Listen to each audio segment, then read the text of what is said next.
Hi guys, how's everybody doing this Monday morning? I know a lot of people don't like Mondays. I've got up, fed the cats, fed Max, waiting for my mum to give me a call. Um, Usual, my bank is overdrawn. Woke up this morning, the bank said if I don't get some money into my bank account by 3 p.m. they're going to send my direct debit back unpaid. And unfortunately that's my internet bill. I had to take money out of my account because someone has been taking money out of it. Normally that money would have been left in there. So now I've got to find a way to get money into my bank by 3 p.m. That's what the alert on my phone has said. To prevent a returned direct debit, I've got to get £20, at least £20 into my bank account by 3 p.m. this afternoon. Right, anyway, that's by the by. So the builders are drilling down the bottom. They're drilling right down there and making a load of noise. Last night I watched War with Jason Statham in on DVD. I always watch the chase when it's on. I'm looking forward to The Apprentice on Thursday and Dragon's Den because I like those. So I obviously, if I can't get that money into my bank account, I've got to go into the bank. So we should see what happens throughout today. I've obviously got to take Max for a walk as well. So we'll see what happens.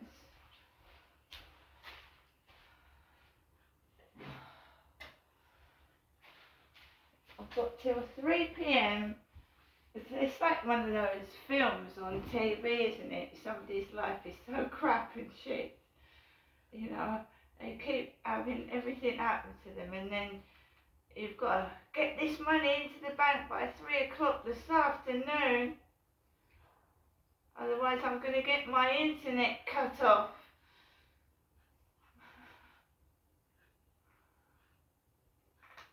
And it's not because I haven't got the money, guys.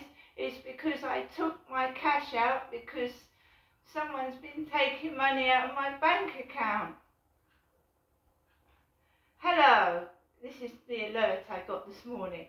Hello, your account has exceeded any arranged limit and has insufficient funds for payments. To avoid return payments, tap here to transfer £3 by 3 p.m. today.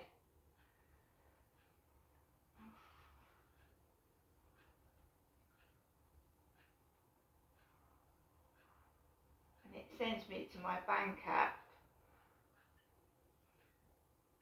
and tells me I'm minus £18.90 in my bank account.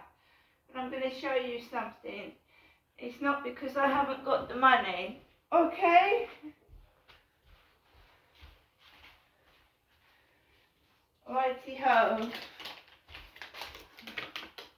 So I don't need to go and get it. I have it, £20. But you remember last time I went into the bank with a wrinkly £20 note and it ate it up, didn't it? It ate it up, so I'm going to have to stand in a long queue to put this wrinkly £20 note into the bank. Wow, my life is so crap.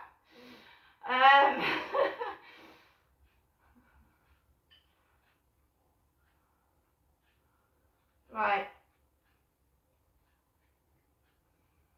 Nothing remotely interesting in my inbox. People texted me from Plenty of Fish last night. Nothing spectacular either. Nothing really interesting. I mean, they don't meet. And as you know, the only calls I'm getting is from my mum. Nobody else calls me bar my mother. It feels like an episode of Bridget Jones's Diary.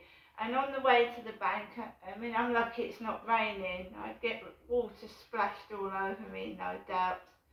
Oh, one guy said he was from Dartford, Gravesend and Dartford, in between, and he wanted to have casual fun.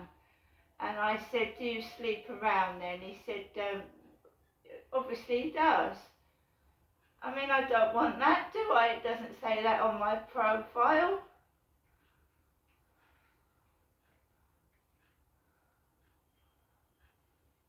Yeah.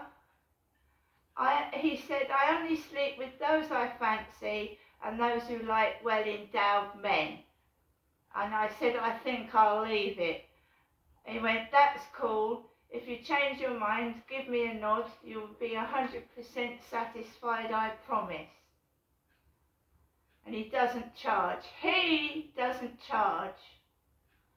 And when he texted, you look quite hot, do you always look hot?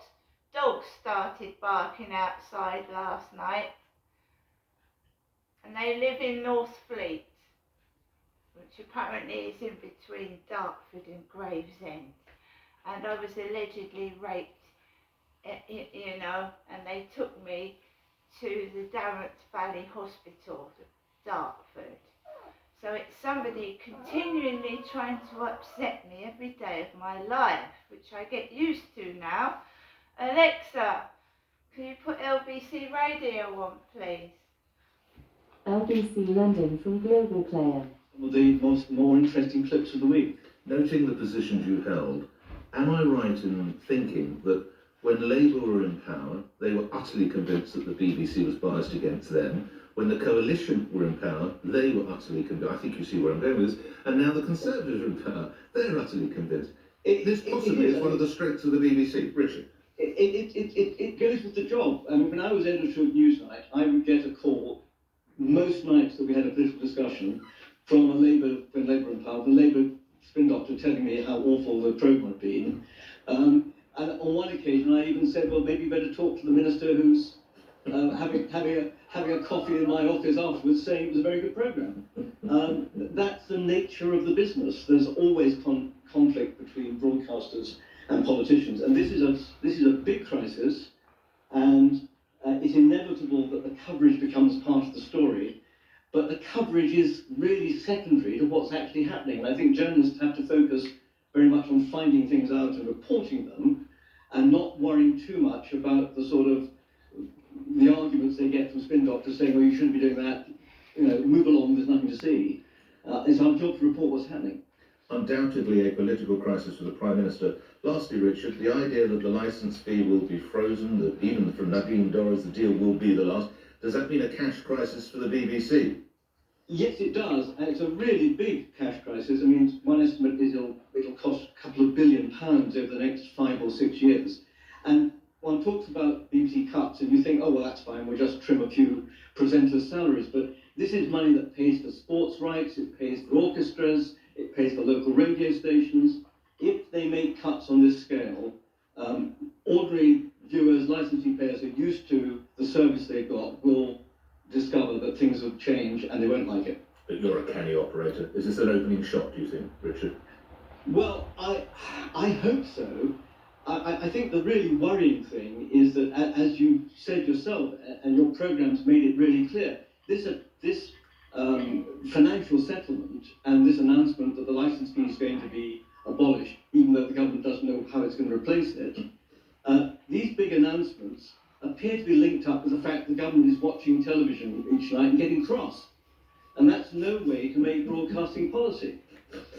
Richard, thank you so much. Richard Tate was on the BBC Trust. He was editor of Newsnight, Channel 4 News, editor-in-chief of ITN, now Professor of Journalism. Stop. Just as I said, didn't I say someone from Plenty of Fish was texting me? Just had someone just now. They keep putting kisses after their messages. TTI, which is an anagram of tit. So are they calling me a tit? Good morning, how are you doing? Kiss. Tit 49. Loud that people from Plenty of Fish were texting me. I'm not joking either. TTI is an anagram of tit. Here you are. Good morning, how you doing?